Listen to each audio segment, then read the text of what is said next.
大家好，这里是袁某人的 MSI 漫谈最后的总结篇。今年我妈退休了，所以就带老妈去成都线下看了那场 G2 和 T1 的 BO5，一边讲解一边分享，也算是带我老妈入坑了咱英雄联盟赛事。后面就等着比赛看多了是个什么成分了。那看的第一个世界性赛事就是被韩国队踩头夺冠，属于是少走10年弯路，梦回 S3 了。不过电子竞技有输有赢很正常，无论是滔博还是表具，在失败后都肯定会被打上一些比较耻辱的赛博刺青嘛。每年谁输了都是要挨这么一遭的，习惯就好。那本期呢，我会着重的去分析两支 LPL 队伍在本届 MSI 暴露的短板和问题。本期呢不是复盘，更偏向于讨论吧。我想跟大家聊聊为什么有些队伍是越打越弱，越打越差，而反观有些队伍却会越打越强，各种新奇战术层出不穷。首先，本届 MSI 和往届不同，从版本迭代的节奏来看，其实它更像是 S 赛的迭代节奏。为什么这么讲？因为 MSI 的赛程一直都非常紧，中间从入围赛开打，基本是没有太多的调整时间，唯一的空隙就是周末休息的这2天。而恰好本届 MSI 上换线战术突然泛滥了，它直接导致底层的运营逻辑要变。但大家得明白MSI 呢给队伍训练的时间是不多的，训练样本太少。就拿 G2 的训练赛为例，实际上整个 MSI 期间有质量的对局不过30把，这种情况下你要跟上变化就很拼平日的积累。往届 MSI 版本迭代相当慢，甚至可以说和春节的优先级不会有太多变化。大家对版本梯度的理解，它更多的是赛区差异。就算有一些因为 MSI 版本特别 OP 而被抬上赛场的英雄，比如去年的泰坦中单，也只是增加了版本英雄的英雄池而已，不会对运营节奏有太多影响。但本届 MSI 版本上就有2个的底层机制的改动，男爵和潮宠。男爵的伤害加强让吃男爵的成本上升，而潮宠的加强和刷新时间的改变也让换线的性价比更高，野区的规划也是要重新调整了。可以讲，往年 MSI 更像是大家都已经知道了版本答案，拼的是战术执行，而今年则更像是 S 赛，没有人知道版本答案到底是什么。所以这种环境下，队伍的迭代能力和选手本身的战术素养就尤为重要了。看 BP 就能发现，春季赛决赛上无论是 LPL 还是 LCK， 大家办的最多的还是下路。可到了 MSI 越往后的赛程，中单的比重就越大，而且更偏向于绝活班而非版本班。像 Chelby 的飞机龙王在其他的 BO5 都不一定能够上班位，像 LPL 春决上100% BP 率的打野位，在 MSI 后面的赛程都没什么人用了。可以讲，本届 MSI 没有真正意义上 OP 的英雄，OP 的只有选手。而很可惜，在这样一个迭代的比拼下，我们的队伍和选手没有能够展现出足够的竞争力。首先，中韩加 G2 5队里，我认为迭代最慢的就是滔博，所以他是第一个被淘汰的。在第一次碰到根基时，滔博还能和根基打满5局，勉强算是一个惜败。但3天后打 G2， 滔博就立马一泻千里。问题的核心就在于，滔博拼了命想回归自己的舒适区，可这个舒适区对手早已做好了针对，而滔博又没有新东西出来，就导致步步进陷阱，盘盘没容错。一抢德莱文放其他队伍，可能大家会讲一句拼了。但放到滔博身上，那就是日常了。春决这样 ，MSI 这样，我都想笑了。下路线优配合打野辐射全局，然后小奶油做一个中后期的打团，全世界都知道你滔博就爱这套。第一把滔博维鲁斯泰坦打线，配合打野起节奏，然后中路沙皇兜底，加上上单万金油葵，非常标准的春季赛优质阵容，没问题吧？大家一眼看这个阵容很扎实很常规。但大家看 G2 的选人，没有选择小炮的常规搭配大树，而是选择了小树翠神，再加上最近被连续加强，在路人局已经开始泛滥的青钢影来 counter 葵，而这2个英雄此前 G2 并没有出过，包括 LEC 的春季赛他们都是没有用过的，这上来就超出了滔博的预期。毕竟此前 G2 打 T1 时，他们搭配小炮的还是莉莉娅，我现在办了，你居然还有一手小树，加上 G2 出的日女辅助，可以说都是奇招。G2 这样选的结果就是把滔博拉到了一个非常陌生的对局，滔博估计训练赛就没打过这种组合，相当于我们在明牌打，而对手在暗处，这种情况下进攻就很难奏效了。而 G2 这边后期青钢影和小炮，无论是单带还是团战，滔博拖下去都不好处理，更何况第一把滔博最倚仗的下路2级就被线杀了，那怎么办？那肯定烂完了呗。这里我们可以看一下 G2 辅助 Mixi 的评价吧。I was expecting them to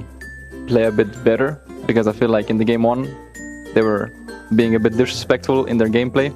because they should never win the level 2 all-in, but they just took it anyway and lost. And then game 2 they didn't really understand how our champions want to be played, and also the dive that they tried was also a huge mistake that actually gave us the game. And I think game 3 they could have probably pressured us a little bit more. So I was expecting a bit more, but it was still very fun to play against them because I think they're a good bot lane in general. 抱歉没有让 Mixi 大人满意。从G2的视角来看，他们对滔博太熟悉了，比如他们很清楚滔博爱抱团、爱强开这些特质。其实要分析这些也并不复杂，毕竟滔博一整个春季赛基本就玩这一套，我觉得只玩这一套也没什么问题。但滔博的临场发挥又极其骚高，比如第2把的这个越塔，其实理论上不需要这么急，偏个闪或者 TP 就很赚了。但不行滔博就是要硬越。滔博依赖下路的进攻，G2知道，滔博知道，我们所有人都知道。滔博最擅长的这一套打法，我不认为有错，只是当这个 BO5 你发现核心选手状态有问题时，队伍有没有预案，这点很关键。你不可能是 JK Love 和 Mako 把 C 把屌虐对手啊，谁都有状态不好的时候啊。前面几场 JK Love 和 Mako 的表现足够出色了，不被盯防是不可能的。即便是 S8 的 RNG， 他打 G2， 他下路差距再大，可他名牌打，人家也是有应对的。而滔博我认为最变态的一点就是，当下路在这个 BO5 明显状态不佳，不能说不佳啊，是烂掉的情况下，他们居然没有换主攻方向，而是硬着头皮继续打下半区。哎，我的妈呀！其实第3把刚开始我看到这个青钢影，我当时觉得我操，69终于要亮剑了，因为青钢影是存在上辅摇摆的，而第2轮也办掉了武器和狗熊，一副可以走上的样子，打老黑又绝对是能打的。最后给 Mako 补个泰坦什么的，对线等打野，美滋滋啊！最多下路压力大点嘛，但泰坦加挖掘机你去锁这个德莱文或者小炮是真可以，不行也能兰博辅助嘛，阵容是不错的。结果第5球来个 UD， 这就说明滔博他整个 MSI 他没有进步，大家能明白我意思吗？就如果我看到的是小奶油他硬练岩雀，选择去打中野，即便打出来跟春节一样，效果不好，那认了，对吧？技不如人，或者说69你突破自己，来个 V 来个卡牌，我就是要单点突破你也行，起码气势打出来了。但都没有，滔博蜷缩在他们最擅长的给他们虚幻安全感的舒适区里，打完了整个 BO5。其实你真要讲 BP 也不是不行，那为什么要连放3把小炮呢？你放小炮也就算了，那为什么不拿会来打小炮，而是拿飞机呢？要知道会打小炮是很经典的 counter， 因为会有能够反制小炮的跳脸。乔比在决赛前 rank 就练习了很多把会打小炮，而会小奶油在 LPL 是狂玩的，反而是飞机玩了没赢过，就感觉滔博在备赛上啊是乱七八糟的。总结评价就是压错题库加考试拉稀，最终迎来了0-3。回顾滔博在本次世界赛有什么新收获吗？打上半局的战术没有，边缘卡牌依旧没看到，反倒是复古的 UD 给我开了回眼。而中路这块版本比较强势的岩雀还是没有，后期大河龙王还是没有，飞机你硬说有了，那也算有吧。可别忘了自己最自信的狐狸和阿卡丽也被打没了。而天无论是皇子还是挖掘机，那本质还是节奏英雄，这依旧是天的舒适区。下路也差不多吧，就多了个春决时 BLG 就掏出来过的青钢影。可以讲滔博在春决什么样 ，MSI 还是什么样，没有什么进步。你就算想在舒适区游泳，起码也在对 G2 里体现一点针对嘛。那根基打滔博是3输状态不好，但他们发现即便状态不好的豹女在开局天崩的情况下，后面也能够打出作用和效果。根基发现这个方向可以挖，所以后面才有了4哥甚至小丑打野。而滔博在面临版本改动后什么都没做，只是公式的重复了他们春季赛的游戏内容，这是我很失望的一点。我觉得失败不是不能接受，但问题是你得吸收到点东西吧。打根基时，根基除了在换线运营上有变化，其实新东西也很少，跟滔博一样还是春季赛的那一套。但往后打根基就越来越强，储备越来越多，打滔博就显得原地再踏步了。这也是我们 LPL 队伍在 S 赛上最常见的情况。当然我知道很多人会说，哎呀，那根基是1号种子，而且一直在赢，他备赛肯定比滔博容易。那我说说 T1 吧 ，T1 跟滔博一样，面临着选手状态不好加换线版本不合适的情况。打G2时换线智商被爆，靠着团战发挥涉险过关，到后面输给 BLG， 然后打 Team Liquid 的 BO5 也是一言难尽。就在这种情况下 ，T1 依旧不断的去迭代。宙斯刚来 MSI 啊，都是什么奥恩老黑，偶尔看到对面选老黑就拿卡牌抽一下。后面发现打 G2 你上路选这种不行啊，卡牌会遇到亚索，而肉坦对决里 Broken Blade 的储备是更多的。这种情况下 ，T1 马上改变主攻方向。第一次打 G2 重点是在下路，而第2次就立马变成上路了。第1轮打 G2 是连扳5局的德莱文，第2轮 T1 也让 G2 拿了。T1 的赛训组你可以说他们做错了事情，但起码是做事了的，有进化的道理，有针对的逻辑，也有调整的角度。虽然说不一定都有效，但起码能看到变化。但滔博是没有的。T1 这个队伍的灵魂 Faker， 说实话，整个 MSI 状态稀烂，对线期被单杀了不知道多少次，但 Faker 的底子还在，中后期他在边线的运营处理没有问题，所以打 BLG 也好，打 G2 也好，即便他对线烂掉，中期有空间 ，Faker 是能够通过运营捞回来的。这也是为什么对线期他狂送团战，很多时候也在暴毙，但 Faker 依旧很有存在感。而更重要的是 ，Faker 会主动去触碰他的非舒适区。到了打 BLG 的时候，虽然 Faker 状态依旧不稳定，但 Faker 在队伍需要他承担某些战术角色的时候，他一定敢选。所以我为什么讲这次 MSI 其实像 S 赛，因为它比拼的是进步而非执行。像打 BLG 的第4把 Faker 如果不敢出上一次他0-6的大河龙王，那阵容上 T1 就会有缺陷。可以说这手龙王对选手来说不是好的选择，但对于队伍来讲，龙王就是合适的选择。这就是所谓的短时间内你选手熟练度跟不上，但你作为选手你硬着头皮你还是得上。当然他的扎克也确实很幽默，可大家别忘了，幽默的前提是 T1 也没有想到 Knight 会有这手福安妮，所以你可以讲 Faker 整个 MSI 打得不好， T1 自己的内部毛病力也很多，但确实是有进步和迭代的，这就是值得我们学习的。从结果来看，第一次打 G2 T1 是打满5局，但第二次打就是横扫，而第一次打 BLG 是1比3，第二次也打满，所以失败不可怕，可怕的是失败后你没有改变和进步。所以这点上，我觉得滔博的赛训真的要好好反思，不怕你输，就怕你每次输都输的一个样。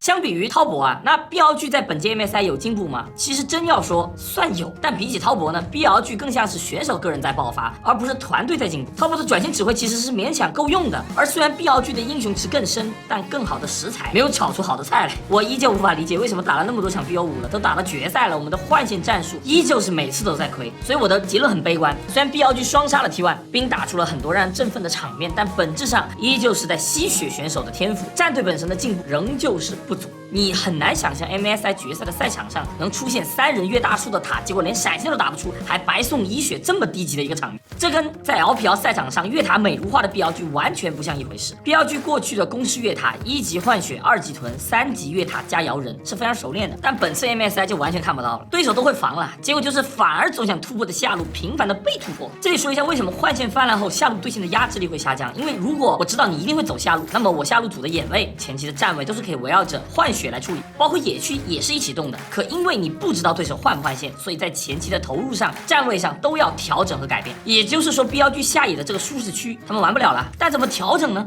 不知道。所以整个 MSI 表现最好最稳定的是冰，他敢于亮剑，确实也帮助队伍在上半区有很大的收获。其次是左手，虽然面对Chalby左手发挥低于预期，也甚至有一些名场面，但从整个 MSI 来评价的话，左手整个发挥还是不错的。无论是底库杰斯、复古安妮这些非常规角色，还是突破自己非舒适区的去拿小炮，虽然第4把打了一坨，但起码来讲 Knight 和冰做到了我说的在我擅长的领域方向，起码我有额外的新东西这点。而1XO下野辅在面对版本的冲击下，他们3的表现实话讲低于我的预期。从队伍的整体来看 ，BLG 比根吉要差太多了。根吉首先在他们最稳定的中上 carry 点上新东西就不少 ，King 专门打兰博的瑞兹 ，Chalby 的永恩，3叔的格雷野和包括佩子的厄斐琉斯，还有 Legends 的大树和机器人。根吉可以讲在英雄池上做到了全方面的深化，同时还把换线战术玩得明明白白。更核心的一点在于 BLG 的运营能力跟吉要差太多，无论是边线的运营还是视野的布控，包括严谨程度上，这导致 BLG 必须要在游戏的前中期去终结比赛。所以在游戏内容上，我们都看得出 BLG 有一股莫名的焦躁，就很急，出现了很多受迫性失误。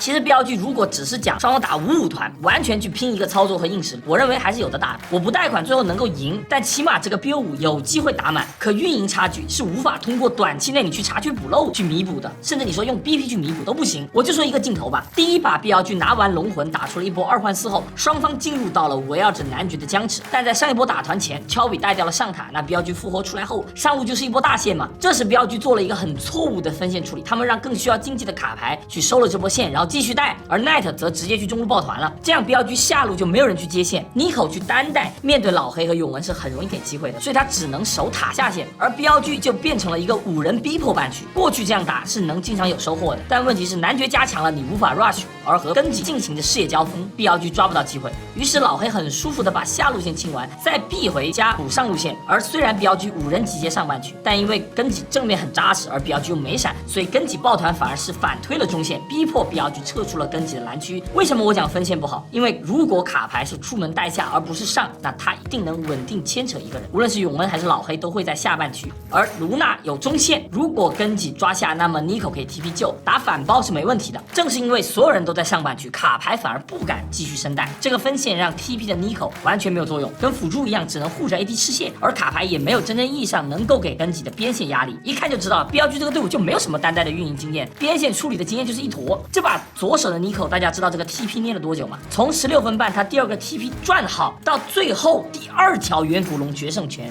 37分半，20分钟都没有左手去交替的机会，而根吉在这种夹缝中他就能抓到你攻防转换时的空当。这里 Legends 的蛤蟆一个非常果断的开造型，他抓的就是你卡牌第一时间不在正面的 timing。站在上帝视角，你可以怪勋这里细节处理不好，不该 A 这个塔姆，但你站在勋的角度，他第一反应就不会想到自己要死，他甚至都没有反应过来，根吉凭什么敢开？你不怕我队友的吗？因为 BLG 平时就不会在意这种对抗的细节，他们靠着他们的强开主动的方式赢了太多，所以他们忽略了自己的短板。勋这次 MSI 整体表现不好，除了本身队伍自己低迷外，也和 BLG 队伍的调性有关。他们本身就是一个很爱进攻的队伍，你突然要他们稳住防守，别送，抱歉不会。面对根吉这种中后期处理巨合理的队伍，你没有足够的经验，是闻不到这种攻防瞬间的威胁的。所以欧文也很容易怂，你有时候甚至都不知道他怎么死的。像第一把BLG这种阵容，你是很难去做什么绕后野的，阵容就没有坦克前排，而为了在正面施压，左手又是一个半绝食的状态在打。可根吉这个阵容就是防守加耍人死哥，就是为了给你打团而存在的呀。BLG要想打好团，就得靠卡牌的单带运营去拉扯。抱歉，没这个能力。BLG的卡牌体系打团是可以的，但如何在边线运营不行，不会。我知道这时会有观众问，英雄联盟这游戏这么多年了，怎么 LPL 单带还是玩不明白？因为很简单啊，边线的单带运营在很多版本里它不是必修课，也就是说选手在边线运营的能力对宏观的游戏理解，在很多版本它就是不重要的，你只要操作好会打架就行了。尤其是近几年啊，龙魂版本到后面的神话版本，游戏节奏很快，你根本没有什么单带空间，你就对线拿优势，然后打团就行了。选手不需要有这项能力，你也能在 LPL 称王称霸。在边线这块的运营，对选手宏观能力的需求是很大的，很吃磨合的。像韩华的 Zeka 就说过，他和多兰在边线的运营理解就是不同。而 King 和 Chovy 能够把边线处理得如此完美，它是需要沉淀的。而 BLG 也好 ，Taupo 也好，我们都没有这方面的沉淀。所以当版本来到这块有需求的时候，你差距就拉开了，就像考试一样，以前这些题不考，那这次考了，那你不会就分差就拉开了呗。当然我也知道会有朋友说，那你 BLG 第二把对线都被打烂了，你哪有什么运营？但我还是要讲，正是因为根吉他具备中后期去运营的能力，所以他们才会有精力去不断的设计一些前期的套路，把游戏拉入他们喜欢的画面。像这次 MSI 长手上路打老黑打换线，本来老黑是在这种下面是舒服的，但根吉呢第一个拿出来走中蹭线的路子，把这个问题解决了，他把长手的优先级又拉上来了。而面对艾希双射手的这个问题，他们也准备了自己的解。前期啊各种小套路层出不穷，第二把从选机器人到后面用换线去避战，接着靠着连续3次假回城硬骗青钢影 TP， 然后为卡莉斯塔拿到1血，把青钢影打烂的同时盘活下路，让佩子才3级就巨石短臂。可以说呢每一步都是有备而来，因为他们在中后期处理已经千锤百炼了，不需要练了，所以能够有更多的精力去放在针对对手上。可以讲赛训的差距既是教练组的差距，也是选手平日的积累。像 BLG 第3把 Poke 阵容，但欧恩的塔姆就是要顶上去。第4把别急慢慢打，往后拖就行，但就是会在视野的拉锯战中给到机会，因为练得少啊，运营差距大呀。而这个东西本身就在我们赛区被忽略。自从我们自称打架赛区后啊，就魔怔了，仿佛就只有打架，打架就比运营高一等。实际上就是运营和打架它都是手段，每个版本需求不同，但你都得有。第4把我复盘下来，印象最深的不是后面 BLG 发了疯似的去拆家去偷塔，而是有一个站在上帝视角上能够终结比赛的机会，但BLG没有抓住。就是在30分钟的时候，此时正面BLG虽然打不了团，但青钢影已经在边带给出了压力，所以根吉选择了一波冒险的博男爵，这也是根吉这个队伍在本场做的最有风险的一次决策。沙皇直接 TP 中路选择提速，而这个 TP BLG 是有信息的。此刻假如BLG有21年 RNG 的那种边线嗅觉，这里左手就该第一时间去 TP 下路，因为根本就不需要他去龙坑。而当勋抢下男爵后，BLG 只需要打断回城，凭借青钢影和小炮的拆塔速，这把直接就结束了。但BLG没有这个经验，或者说意识，当左手闻到味道再 TP 的时候，就被大叔大招打断了。我不是怪奈特的判断晚了，而是在这种激烈的对抗下，BLG因为缺乏这种边带处理的习惯，导致了错失了一个非常可惜的机会，没有把勋的抢男爵换成一次胜利。并自己曾经说过啊，谁的好习惯更多，谁的心态更稳定，谁的运气更好一点，谁就能赢。而这一次 BLG 没有好的习惯，所以只能承受失败的痛苦。最后关于这次 MSI 我想聊的是佩子28杀加决赛5杀加狠狠虐拳，这个 LCK 的新星 AD 在赛前一度被认为是突破口，但别忘了他出道2年已经是手握了3个联赛冠军加 MSI 冠军。在整个 MSI 里，佩子并没有那么出众，而且在开打前 Legends 也出现了身体原因，根吉前期的训练赛很多都没打的。可以讲根吉这次 MSI 同样面临很多的挑战，但人家熬过来了，依旧也在迭代进步，这就是能力上的差距啊。而佩子作为队内最小、最被外界当突破口的选手，他做到了给的战术我都有，同时没有给队伍添麻烦。回顾他的 MSI， 我发现他并没有特别亮眼，不是说你人头多就有多 C 的，但他恰恰因为他打得特别合理，他总会在他该出现的地方，所以显得他打得特别轻松。面对滔博 BLG 这样的强进攻下路，他作为被针对的一条路，能不给机会，甚至反把 BLG 下路当突破口打。相比于出道锋芒毕露的很多天才 AD， 佩子有点太合理了。但恰恰是这份合理让他稳住了，可见他对于韩式运营的理解是到位的，他很有战术素养。我有时就在想啊，BLG作为本届 MSI 参赛最年轻的队伍，他打的确实很有朝气，很自信，有时不那么合理，甚至有点上头，我都可以理解。但高压下，年轻的选手自控力开始烂掉，稳稳打下去就赢了局，就是因为着急而把破绽送到了根吉手里。这也是否在说明过于放任天赋也是一种错误？在合适的情况下亮剑，我认为是对的。可当队伍每次都在亮剑，这是否太不把对手当人？所以决赛不够精彩就在这儿了。第4把 BLG 的疯狂上头和冷静的根吉形成了很鲜明的对比，让人看了就很难受。我觉得必须要正视一个问题了，就是队伍是可以靠着某个人的爆种去赢下一个系列赛的，但要想最后登顶，它永远靠的是团队的力量，靠的是平时积累的技战术，要的是稳定，是平日里训练的更加全面。有些技能你平时可以不用，但你还是得练，不然下次 S 赛又会无数次的上演，因为版本改动，选手教练跟不上，然后自己慌了烂了。我强调一下，我并不认为根吉是所谓的定制冠军，因为试技师是不可能想到换线的泛滥的。卓哥用这个战术的时候 ，MSI 版本已经定下来了。根吉能够夺冠，就是因为他们打得很扎实、很严谨，他们更全面，后期大核、边带运营、下路进攻、野核换线，他们平日的积累变成了宝贵的收获。我希望 LPL 的队伍能够从这次 MSI 的失败中吸取一些踏实的积累，收起那些动不动就想速通打爆的心态。我赛后看到一些批评 BLG 的评论，提到了 RNG， 其实我感触还蛮多的，因为21年啊，面对来势汹汹的 TK， 那支小虎刚转上的 RNG 最终是艰难不背。相比于今年的 BLG， 那年的 RNG 无疑在配置上是没那么豪华的。可正因为他们有缺点，他们才能更严谨，更加的去注重细节，去珍惜每一次优势。那届 MSI 上，赛前被认为短板的 Crying 最终是决赛上掏出乳先击败了秀 Maker， 一如一直被我们小看的佩子阳。只能说，无论什么时候，怀有一颗敬畏的心，踏踏实实的磨练基本功是不会错的。天赋在赛区内很重要，但到了世界舞台上，谁又不是天才呢？Knight 今年采访就说过，今年 BLG 强在进攻，但不稳定。那既然知道有这样的短板，那下季赛就好好的补齐短板，和滔博一起把队伍的基本功练扎实一些吧。两个队伍戒骄戒躁，好好的把赛训拉起来，别想什么银河战舰无脑起飞了，踏踏实实的把每一步走好吧。那我是袁某人，本届 MSI 漫谈就到这里了，我们下季赛再见，拜拜。